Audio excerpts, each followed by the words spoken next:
ಸಂತೋಷ sir. ಜಿಲ್ಲೆಯವನೇ ನಾನು. ನಿಮ್ ಬೆಂಗಳೂರು ಮೇಲೆ ಪ್ರೀತಿ ಇದೆ ಅಂತ ತುಂಬಾ ಚೆನ್ನಾಗಿ ಗೊತ್ತಿದೆ ಸರ್ ನಮ್ಗೆ. ಒಟ್ಟು ಬೆಂಗಳೂರು ಜಿಲ್ಲೆಲೆ ಸರ್ ಅದು ಬಿಟ್ಟು ರಾಮನಗರ ಅಂತ ಆಗಿದೆ ಅಷ್ಟೇ, ಹೆಸರು ರಾಮನಗರ ಆಗಿದೆ. ಇದು ಬೆಂಗಳೂರು ಜಿಲ್ಲೆ ಇನ್ಕ್ಲೂಡಿಂಗ್ ಸಿಟಿ ಒಳಗಡೆ ಇರೋದು ಬೆಂಗಳೂರು ಜಿಲ್ಲೆ. ಆಮೇಲೆ ಮೆಟ್ರೋದು ಹೌದೌದು, ಇಟ್ ಈಸ್ ಬೆಂಗಳೂರು ಅಲ್ಲಿ. ಅದನ್ನ ಬೆಂಗಳೂರು ಸಿಟಿ ಅಂತ ಮಾಡಿದ್ರಿ, ಅದನ್ನ ರೂರಲ್ ಅಂತ ಆಯ್ತು, ಅರ್ಬನ್ ಡಿಸ್ಟಿಕ್ ಅಂತ ಆಯ್ತು, ಬೆಂಗಳೂರು ರೂರಲ್ ಅಂತ ಆಯ್ತು, ರಾಮನಗರ ಆಯ್ತು ಸರ್. ಡಿಸ್ಟಿಕ್ ಮಿನಿಸ್ಟರ್ ಇದ್ದಾಗ ಫುಲ್ ಈ ಕಾರ್ಪೊರೇಟ್ ಆ ಕಡೆ ಹೆಬ್ಬಾಳು, ಈ ಕಡೆ ಬನಶಂಕರಿ, ಈ ಕಡೆ KR ಪುರಂ ಎಂಟ್ರೆನ್ಸ್, ಈ ಕಡೆ ಇದಿತ್ತು. ಬಿಟ್ರೆ ಮಿಕ್ಕಿದೆಲ್ಲ ಇನ್ಕ್ಲೂಡಿಂಗ್ ಪೀಣ್ಯ ಎಲ್ಲ ನನಗೆ ಇತ್ತು. ಬಿಡಿ ಸರ್. ಎಲ್ಲ ನಮ್ದು ಸುಮಾರು 15 ಲಕ್ಷ ಏರಿಯಾ ಎಲ್ಲ ಕಂಪ್ಲೀಟ್ ಇತ್ತು. ಮುನ್ನತ್ತ ಏರಿಯಾ ಎಲ್ಲ ನಮ್ಮ ಇದಕ್ಕೆ ಇತ್ತು. ಉತ್ರಳ್ಳಿಗಿತ್ತಲ್ಲ ಸರ್, ಉತ್ರಳ್ಳಿನೂ ಇತ್ತು ಸರ್. ನೀವು ನಮ್ಮವರೇ, ನೀವು ಕುಂಭಮೇಳಕ್ಕೆ ಹೋಗಿದ್ದೀರಾ, ಪೂಜೆ ಮಾಡಿದ್ದೀರಾ, ಹಿಂದುತ್ವ ಮಾಡಿದ್ದೀರಾ, ನೀವು ನಮ್ಮವರೇ ಅಂತ ಅನ್ಕೊಂಡಿದ್ದೀವಿ ನಾವು ಸರ್. ಆಮೇಲೆ ಡಬಲ್ ಡೆಕ್ಕರ್ ಫ್ಲೈಓವರ್ ಬಗ್ಗೆ ಹಿಂದೆನೂ ಕೂಡ ತಮಗೆಲ್ಲ ನಾವು ಸಜೆಷನ್ ಮಾಡಿದ್ವಿ ಸರ್. ಕಾರ್ಪೊರೇಷನ್ ಏರಿಯಾದಲ್ಲಿ ಏನು ನಮ್ಮ ಔಟರಿಂಗ್ ರೋಡ್ ಇದೆ, ದಯವಿಟ್ಟು ಮೆಟ್ರೋ ರೋಟಿಗೆ ಇನ್ನು ಸ್ವಲ್ಪ ಸರಿಯಾಗಿ ಮಾತಾಡಿ ಸರ್. ಎಲ್ಲೆಲ್ಲಿ ಫ್ಲೈಓವರ್ಸ್ ಇನ್ನೂ ಸ್ವಲ್ಪ ಪೆಂಡಿಂಗ್ ಇದೆ ಅಲ್ಲಿ ಡಬಲ್ ಡೆಕ್ಕರ್ ಹಾಕ್ಲಿ ಸರ್. ಇಲ್ಲಾಂದರೆ ನಮ್ಗೆ ತುಂಬ ಸಮಸ್ಯೆ, ಲ್ಯಾಂಡ್ ಅಕ್ವಿಸೇಷನ್ನು ಇವೆಲ್ಲ. ಯಾಕಂದರೆ ಮೆಟ್ರೋಗೆ 1:3 ನಾವು ದುಡ್ಡು ಕೊಡ್ತೀವಿ ಮಾರ್ಕೆಟ್ ರೇಟು. BBMP ಏನಾದರೂ TDRಗೆ ಬೆಲೆ ಅಂತೂ ಇಲ್ಲ ಸರ್. ತಮಗೂ ಕೂಡ ಗೊತ್ತಿದೆ. TDR ಬ್ಯಾಂಕ್ ಮಾಡ್ತೀವಿ ಅಂದ್ವಿ, TDRನ ಯಾರಾದರೂ ತೊಗೊಂಡೋಗಿ ತೋರಿಸಿದ್ರೆ ಬೈದು ವಾಪಸ್ ಕಳಿಸ್ತಾರೆ. ನಮ್ಗೆ ಯಾವ ರೋಡು ಅಗಲೀಕರಣ ಆಗೋಕ್ಕಾಗಲಿಲ್ಲ. ಮತ್ತು ಈ ಬಿಸ್ನೆಸ್ ಕಾರಿಡಾರ್ ಸರ್, ಆಗಲೇ ನಿಮ್ಗೆ ಹೇಳ್ತಾ ಇದ್ದೆ, ನೀವು ಆ ಕಡೆ ಇದ್ದರೆ ಪೆರಿಫೆರಲ್ ರೋಡು 1 ಅಂತ ಮಾಡಿದ್ದೀರಲ್ಲ ಸರ್, ಈಗ 2ನ ನೀವು ಮಾಡಬೇಕು ಅಂತ ಈಗ ಮಾಡಲ್ಲ ಅಂತ ಹೇಳಿದ್ರೆ ಈಗೇನೋ ಮತ್ತೆ ಮಾಡಬೇಕು ಅಂತ ಮುಂದಕ್ಕೆ ಕೊಟ್ಟಿದ್ದೀರಾ.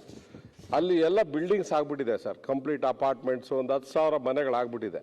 ಸರಿಯಾಗಿ ನೋಡಿ ಸರ್. ಪಾಪ ರೈತರು ಕೂಡ ತುಂಬ ಜನ ಅಲ್ಲಿ ನೀವು ಅಪ್ರೂವಲ್ಲು ಕೊಡಲ್ಲ BDAಯಿಂದ, ಮತ್ತೆ ಏನಕ್ಕೂ ಕೊಡೋದಿಲ್ಲ ಸರ್. ಹಾಗೇ ಇದೆ, ಒಂದು 20 ವರ್ಷದಿಂದ ಹಾಗೇ ಇದೆ ಸರ್. ಇಲ್ಲ ನೀವು ಮಾಡ್ತೀವಿ ಅಂದರೆ ರೋಡ್ ಮಾಡಿಬಿಡಿ, ಇನ್ನೊಂದು 10 ವರ್ಷ ಆದಮೇಲೆ ನೀವು ಲ್ಯಾಂಡ್ ವ್ಯಾಲ್ಯೂ ಅದೆಲ್ಲ ತುಂಬ ಸಮಸ್ಯೆ ಆಗ್ತದೆ ಸರ್. ಆ ಪೆರಿಫೆರಲ್ ರೋಡ್ ಬಗ್ಗೆ, ಬಿಸ್ನೆಸ್ ಕಾರಿಡಾರ್ ಬಗ್ಗೆ ಸ್ವಲ್ಪ ಒಂದು ತೀರ್ಮಾನ ತಗೊಳ್ಳಿ ಸರ್. ನೀವು ನಮ್ಮ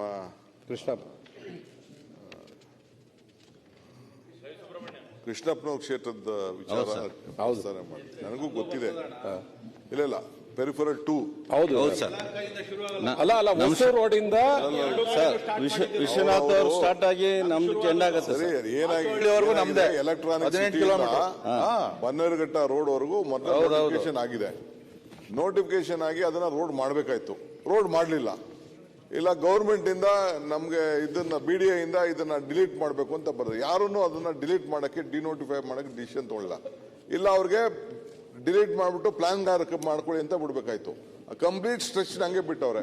ನಾನಂತೂ ಡಿಲೀಷನ್ ಮಾಡಕ್ ಹೋಗಲ್ಲ. ಈ ಡಿನೋಟಿಫೈ ಮಾಡ್ಬಿಟ್ಟು ನನಗೂ ಈ ಪ್ರಾಬ್ಲಮ್ ಎಲ್ಲ ತಗಲಾಕೊಳಕ್ ಆಗ್ತದೆ. ಸೊ ಅಲ್ಟಿಮೇಟ್ಲಿ ಡಿಸಿಷನ್ ತಗೊಂಡೆ, ಏನೋ ಒಂದು ಮಾಡಿ ಅಟ್ಲೀಸ್ಟ್ ಒಂದು ಅವ್ರಿಗೆ ಒಂದಷ್ಟು ಕಾಂಪನ್ಸೇಷನ್ ಪಕ್ಕದಲ್ಲಿ ಒಂದಷ್ಟು ತಗೊಂಡು ಅದಕ್ಕೆ ಎನ್ಹಾನ್ಸ್ ಕಾಂಪನ್ಸೇಷನ್ಗೋ ಏನಾರು ಒಂದು ಮಾಡೋಣ ಅಂತೇಳಿ. ಯಾಕೆಂದ್ರೆ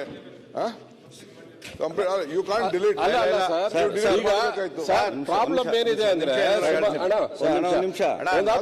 ಮನೆಗಳು ಅಪಾರ್ಟ್ಮೆಂಟ್ ಕಟ್ಬಿಟ್ಟಿದ್ದೀರಾ ಸರ್, ಅದಕ್ಕೆ ಕೊಡ್ತೀರಾ ಸರ್? ಬಿಟ್ಟೆ ಮಾಡ್ಬೇಕು ಸತೀಶ್ ಒಂದು ನಿಮಿಷ. ಮತ್ತೆ ಹೊಸ ಲೈನೇ ಮಾಡ್ಬೇಕು ಸರ್. ಸರ್ ಪೆರಿಫೆರಲ್ ರೋಡ್ ಬಗ್ಗೆ 2 ನಿಮಿಷ ಮಾತಾಡ್ತೀನಿ ಅಧ್ಯಕ್ಷ. ಮಾತಾಡೋ ಗ್ರೇಟರ್ ಬೆಂಗಳೂರು ಮಾತಾಡ. ಇದು ಗ್ರೇಟರ್ ಬೆಂಗಳೂರಲ್ಲೇ ತಾನೇ ಬರ್ತದೆ, ರಸ್ತೆಗಳು ಎಲ್ಲ ಗ್ರೇಟರ್ ಬೆಂಗಳೂರು. ಇನ್ನು ಯಾವಾಗ ಮಾತಾಡ್ತೀಯಪ್ಪ ಸಾಹೇಬ್ರ ಜೊತೆ? ಅದೇ ಈಗ ಸರ್ ನಮ್ಮ ಪಾರ್ಟಿ ಡಿಸಿಷನ್ ತಮಗೆಲ್ಲ ಕೂಡ ಗೊತ್ತಿದೆ. ನಮ್ಮ ಪಾರ್ಟಿ ಡಿಸಿಷನ್ನು ಬೆಂಗಳೂರನ್ನ ಹೊಡಿಬಾರ್ದು ಅಂತ ನಮ್ಮ ಡಿಸಿಷನ್ ಇದೆ ಸರ್. ಆದರೆ ತಾವು ಏನಾದರೂ ಈಗಲೇ ಇದನ್ನು ಅರ್ಜೆಂಟೇನ ಮಾಡೋಕ್ಕೆ ಹೋದರೆ ಸ್ವಲ್ಪ ಒಂದಷ್ಟು ಸಮಸ್ಯೆಗಳಾಗ್ಬೋದು. ಆಲೋಚನೆ ಮಾಡಿ ಸರ್ ತಾವು ಕೂಡ. ಮತ್ತು ಈ ಬೇರೆ ಸ್ವಲ್ಪ ಹಣನೂ ನೀವು ಹಿಂದೆ ಮೀಟಿಂಗ್ ಕರೆದಾಗ ನಾವೆಲ್ಲ ಬಂದಿದ್ವಿ, ಆಗ್ಲಿಂದ ಇವತ್ತವರೆಗೂ ಏನು ಬಿಡುಗಡೆ ಆಗಿಲ್ಲ ನಮ್ಮ BBMPದು ಸರ್. ಅಲ್ಲಪ್ಪ, ನನ್ನ ಗ್ರಾಂಟು ಡಿಸ್ಟ್ರಿಕ್ಟ್ ಕೋಟ ನೀವು ಕೊಟ್ಟಿದ್ದ ಗ್ರಾಂಟ್ ನಾನು ನಮ್ಮವರು ನಾನು ಭಾಗ ಮಾಡಿದೆ, ಎಲ್ಲರಿಗೂ ಈಕ್ವಲ್ ಆಗಿ ಕೊಟ್ಟಿದ್ದೀರಾ. ಅದು ಒಂದೊಂದು 10 ಕೋಟಿ ನನ್ನ ಹತ್ರ ಅಷ್ಟು ದುಡ್ಡು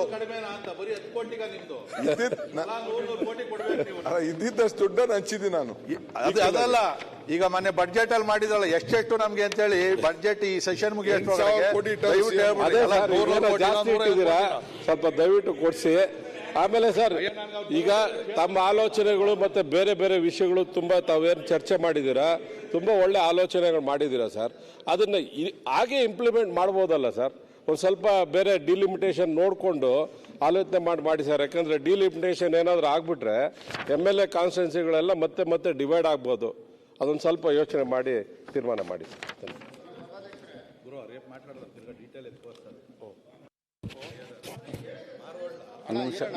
ನೀವೇ ಬರ್ತಾ ಇದ್ದೀರಿ, ನಾನು ಮತ್ತೆ ಒಂದು ನಿಮಿಷ ಮುಂದೆ ಅಣ್ಣ, ನೀವು ಒಬ್ಬರಾದ್ಮೇಲೆ ಒಬ್ರು ನೀವೇ ಬರ್ತಾ ಇದ್ದೀರಿ.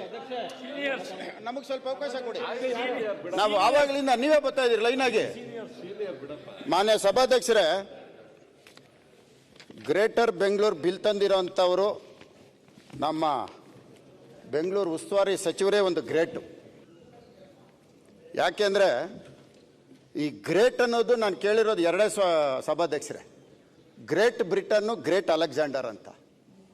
ಅಂಥದ್ರಲ್ಲಿ ಇನ್ನೊಂದು ಗ್ರೇಟ್ ಅಂತ ಕೇಳ್ತಾ ಇದ್ರೆ ಗ್ರೇಟ್ DK ಶಿವಕುಮಾರ್ ಅವರು ಇವತ್ತು ಗ್ರೇಟರ್ ಬೆಂಗಳೂರು ಬಿಲ್ ತಂದಿದ್ದಾರೆ. ಭಾಳ ಸಂತೋಷ. ಯಾಕೆ ಈ ಮಾತು ಹೇಳ್ತೀನಿ ಅಂದರೆ, ಬೆಂಗಳೂರಿನ ಭಾಳ ಹತ್ತಿರದಲ್ಲಿ ನೋಡಿರೋರು ಯಾರಾದರೂ ಇದ್ದರೆ ಅದರಲ್ಲಿ DK ಶಿವಕುಮಾರ್ ಅವರು ಒಬ್ರು ಆಗ್ತಾರೆ. ಬೆಂಗಳೂರಿನಲ್ಲಿ ಬಹುಶಃ ಅವರು ಓಡಾಡುವಾಗ ಎಲ್ಲೂ ಸಹ ಒನ್ ವೇ ರೋಡ್ ಇರಲಿಲ್ಲ, ಎಲ್ಲ 2 ವೇನೇ ಇದ್ದಿದ್ದು. ಯಾಕಂದರೆ ನಾನು ಹತ್ತಿರದಿಂದ ನೋಡಿರೋನು, ನನಗೆ ತುಂಬ ಚೆನ್ನಾಗಿ ಗೊತ್ತಿದೆ. ಈ 2 ವೇ ರೋಡ್ ಇದ್ದ ಮೇಲೆ ನಿಧಾನವಾಗಿ ಹಂತವಾಗಿ ಮೇಕ್ರಿ ಸರ್ಕಲ್ಲೇ ಇರಲಿಲ್ಲ ನಮಗೆ. 1986 ಸಾರ್ಕ್ ಸಮ್ಮೇಳನ ಆದಾಗ ಬೆಂಗಳೂರು ಎಲ್ಲರ ಕಣ್ಗೂ ಬಿದ್ದಿದ್ದು. ಅಲ್ಲಿವರೆಗೂ ಬೆಂಗಳೂರು ಯಾರಿಗೂ ಬಿದ್ದಿರಲಿಲ್ಲ. ಅದಾದಮೇಲೆ ವಿಶ್ವಸುಂದರಿ ಸ್ಪರ್ಧೆ ನಡೀತು, ಆವಾಗ ಇನ್ನೂ ಒಂದು ಸ್ವಲ್ಪ ಜಾಸ್ತಿ ಬಿತ್ತು. ಅದಾದಮೇಲೆ 2001 IT-BT ಬಂತು, ಇಡೀ ಪ್ರಪಂಚ ನೋಡಂಗಾಯಿತು. ಒಟ್ಟು ಬೆಂಗಳೂರು ನಡ್ಕೊಂಬರ್ತಾ ಇರೋದು. ಇಂಥ ಒಂದು ಬೆಂಗಳೂರನ್ನ ಇವತ್ತು ಗ್ರೇಟರ್ ಬೆಂಗಳೂರು ಅಂತ ತಂದಿದ್ದಾರೆ. ಇರಲಿ, ಹಂತವಾಗಿ ಏನೋ ಮಾಡ್ತಾ ಇದ್ದಾರೆ. ಅವರೇನೋ ಒಂದು ಬೆಂಗಳೂರು ಕೊಡುಗೆ ಕೊಡಬೇಕು ಅಂತ ಅಂದ್ಕೊಂಡಿದ್ದಾರೆ. ಅದರಲ್ಲಿ ಆವಾಗಲೇ ಮಾತಾಡ್ತಾ ಹೇಳಿದ್ರು, ಬೆಂಗಳೂರು 1 ಲಕ್ಷ ಕೋಟಿ ಅಂದರು. ಸರ್, ಭಾಳ ಸಂತೋಷ. 1 ಲಕ್ಷ ಕೋಟಿನ ನೀವು ತಂದಿರೋದಕ್ಕೆ ಮೊದಲು ನಿಮಗೆ ಧನ್ಯವಾದಗಳು. ಯಾಕೆ ಅಂದರೆ ಟನಲ್ ರೋಡ್ ತಂದಿದ್ದೀರಿ. ನಾನು ಬರೀ ಗ್ರೇಟರ್ ಬೆಂಗಳೂರು ಬಗ್ಗೆ ಮಾತ್ರ ಮಾತಾಡ್ತೀನಿ, ಸುಮ್ಮನೆ ಒಂದೆರಡು ಮಾತು ಹೇಳಿರ್ತೀನಿ. ಟನಲ್ ರೋಡ್ ಮಾಡೋದಕ್ಕೆ 45 ಎಕರೆ ಲ್ಯಾಂಡ್ ಅಕ್ವಿಜಿಷನ್ ಆಗಬೇಕು, 40,000 ಕೋಟಿ. ಇವ್ರು ತಂದಿರೋಂಥದ್ದು ಟನಲ್ ರೋಡು 16.78 ಕಿಲೋಮೀಟರ್ ಮಾತ್ರ, 16.78 ಕಿಲೋಮೀಟರ್. ಇದಕ್ಕೆ ಟೋಲ್ ಕಲೆಕ್ಟ್ ಮಾಡೋದಕ್ಕೆ 282 ರೂಪಾಯಿ ಬರುತ್ತೆ. 16 ಕಿಲೋಮೀಟ್ರಲ್ಲಿ ಹೋಗ್ಬೇಕು ಅಂದ್ರೆ ಯಾರಾದರೂ 282 ರೂಪಾಯಿ ಬರುತ್ತೆ ಒಂದು ಕಿಲೋಮೀಟ್ರಿಗೆ, ಆ ಒಂದು ಟೋಲಲ್ಲಿ ಹೋಗೋದಕ್ಕೆ. ಇದು ಟನಲ್. 45 ಎಕರೆ ಲ್ಯಾಂಡ್ ಅಕ್ವಿಜಿಷನ್ ಮಾಡೋದಕ್ಕೆ per square feet government rate 25,750 ರೂಪಾಯಿ ಇದೆ ಇವ್ರು ತಂದಿರೋ ರೂಟಲ್ಲಿ. ಇವ್ರಿಗೆ ಟನಲ್ಲು ಎಸ್ಟಿಮ್ ಪ್ಲಾಜಾಯಿಂದ ಸ್ಟಾರ್ಟ್ ಆಗುತ್ತೆ. ಅಲ್ಲಿ 8 ಎಕರೆ ಇವ್ರಿಗೆ ಲ್ಯಾಂಡ್ ಬೇಕು. 8 ಎಕರೆ ಲ್ಯಾಂಡಲ್ಲಿ ಇರೋದೇ 45 ಎಕರೆ. ಆ 45 ಎಕರೆ ಓನರ್ಶಿಪ್ ಇದ್ರು KIDB ಅವರು ಈಗಾಗಲೇ ಮೆಟ್ರೋ ಡಿಮ್ಯಾಂಡ್ ಇದೆ, ಅದರಲ್ಲಿ ಇವ್ರು 8 ಎಕರೆ ಶೇರ್ ಮಾಡ್ಕೋಬೇಕು. ನಾನು ಅದ್ರ ಬಗ್ಗೆ ಚರ್ಚೆಗೆ ಹೋಗಲ್ಲ, ಇನ್ನು ಮುಂದಕ್ಕಿದೆ ಚರ್ಚೆಗೆ.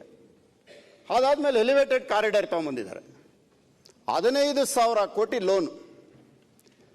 ಸಭಾಧ್ಯಕ್ಷರೇ, 280 ಕೋಟಿ ಈಜಿಪುರ, ಹೆಚ್ಚು ಕಮ್ಮಿ ಇವಾಗ 11 ವರ್ಷ ಆಯಿತು. 2.2 ಕಿಲೋಮೀಟರ್ 2.2 ಕಿಲೋಮೀಟರ್ ಎಲಿವೇಟೆಡ್ ಕಾರಿಡಾರ್. ಒಂದು ನಿಮಿಷ 2018ರಲ್ಲಿ ಪ್ರಾರಂಭ ಆಗಿದ್ದು, 1 ವರ್ಷದಲ್ಲಿ 32% ಕೆಲಸ ಆಯಿತು. ಆಮೇಲೆ ನಿಮ್ಮ ಸರ್ಕಾರ ಬಂದ್ಮೇಲೆ ಅಣ್ಣ, ನಾನು ನಮ್ದು ನಿಮ್ದು ನಮ್ಮ ಪ್ರಶ್ನೆ ಇಲ್ಲ, ನಿಂತೋಗಿದ್ದ ಕೆಲಸ ಈಗ ಮತ್ತೆ ಸ್ಟಾರ್ಟ್ ಮಾಡಿದ್ದೀವಿ. ಅಣ್ಣ, ನಾನು ಬೆಂಗಳೂರು ಬಗ್ಗೆ ಮಾತಾಡ್ತಾ ಇದ್ದೀನಿ. ಇಲ್ಲಿ ಯಾವ ಸರ್ಕಾರ ಆಯ್ತು, ಯಾರು ಇವಾಗ ತಾವು ಉಸ್ತುವಾರಿ ಸಚಿವರಿದ್ರಿ. ಮುನಿರತ್ನ ಅವರೇ, ನಾನು ಅದ್ರ ಬಗ್ಗೆ ಮಾತಾಡಲ್ಲ. ಅಲ್ಲಲ್ಲ, ಈ ಬಿಲ್ಲಿಗೆ ಸಂಬಂಧಪಟ್ಟಾಗೆ ಏನಿದೆ ಅದನ್ನು ಮಾತಾಡಿ.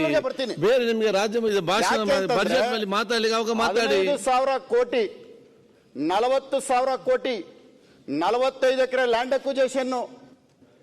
ಮತ್ತೆ ಯಾರ್ದೋ ಜಾಗಕ್ಕೆ ಇವರು ಹೋಗಿದ್ದೆ ಬಫರ್ ಝೋನ್ ಅಲ್ಲಿ ರೋಡ್ ಮಾಡೋದಕ್ಕೆ ಬಿಲ್ ಅಲ್ಲಿ ಬರ್ತದೆ, ಆಕ್ಟ್ ಅಲ್ಲಿ ಬರ್ತದ. ಅದು ಬರ್ತೀನಿ ಎಲ್ಲಿ ಇದಕ್ಕೆ ನಾನು ಆಮೇಲೆ ಚರ್ಚೆ ಬರ್ತೀನಿ. ಅದು ಈಗ ನೀವು ಸಂಬಂಧ ಮಾತಾಡಿ. ಅಲ್ಲ, ಬಹಳ ಪ್ರಮುಖವಾಗಿ ಇದರಲ್ಲಿ ಸರಿ ಇದೆಯಾ ಸರಿ ಉಂಟಂತ ಹೇಳಿ ಏನು ಸರಿ ಇಲ್ಲ ಅಂತ ಹೇಳಿ.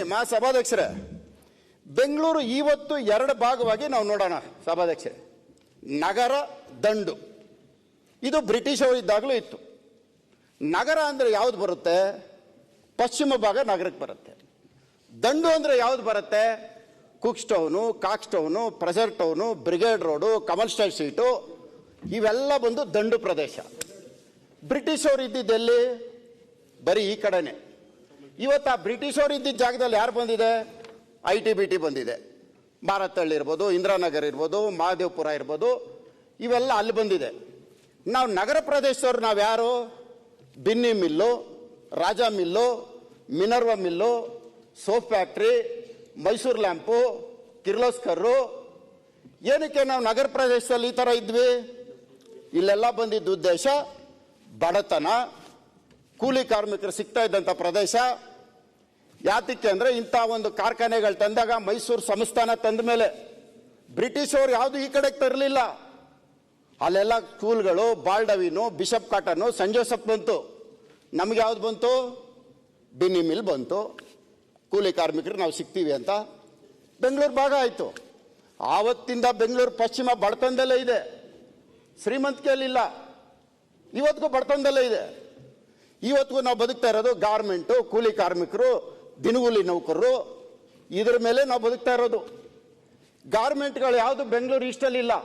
ಪಬ್ಗಳು, ಕ್ಲಬ್ಗಳು, ಮಾಲ್ಗಳು ಬರೀ ಇವೇ ಇರೋದು. ನಮ್ಮಲ್ಲಿದ್ದಂಥದ್ದು ಇದು ಪರಿಸ್ಥಿತಿ.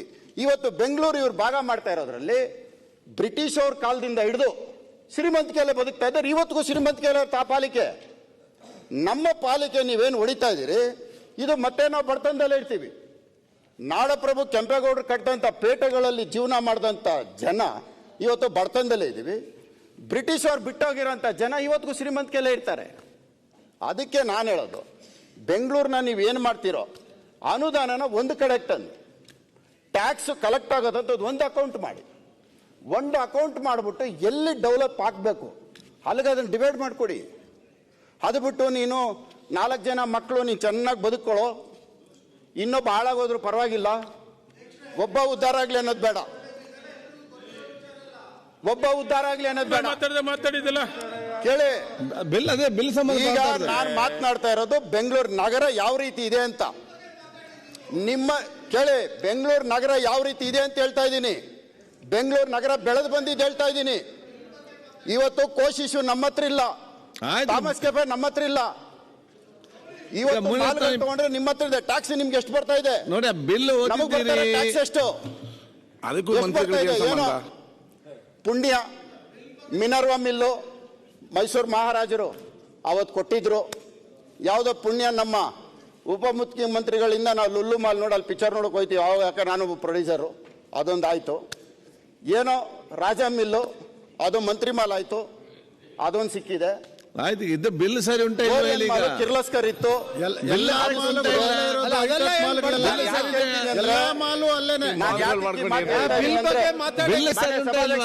ನಾನು ಯಾಕೆ ಹೇಳ್ತಾ ಇದ್ದೀನಿ ಅಂದ್ರೆ, ಶ್ರೀಮಂತಿಕೆ ಇರೋಂತ ಸ್ಥಳನ ಹಂಗೆ ಬಿಟ್ಟು ನಮ್ಮನ್ನ ಬಡವ್ರನ್ನ ಮಾಡಬೇಡ್ರಿ.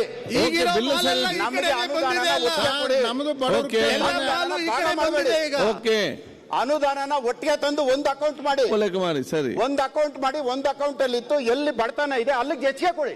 ಓಕೆ. ಬೆಂಗಳೂರಿನಲ್ಲಿ ಒಂದು ಬೆಂಗಳೂರು ಚೆನ್ನಾಗಿದೆ, ಇನ್ನೊಂದು ಬೆಂಗಳೂರು ಹಾಳಾಗೋಗಿದೆ ಅನ್ನಿಸ್ಕೊಳ್ಳೋದು ಬೇಡ. ಸರಿ. ಷಷ್ಠಿ ಸೋಮಶೇಖರ್ ರಾಮಮೂರ್ತಿ ಬರ್ತಾನೆ. ಒಂದ್ ಸೆಕೆಂಡ್. ಹೆಚ್ಚಿನ ವಿಡಿಯೋಗಳಿಗೆ ಪ್ರತಿಧ್ವನಿ ಯೂಟ್ಯೂಬ್ ಚಾನೆಲ್ ಸಬ್ಸ್ಕ್ರೈಬ್ ಮಾಡಿ, ಬೆಲ್ ಐಕಾನ್ ಕ್ಲಿಕ್ ಮಾಡಿ.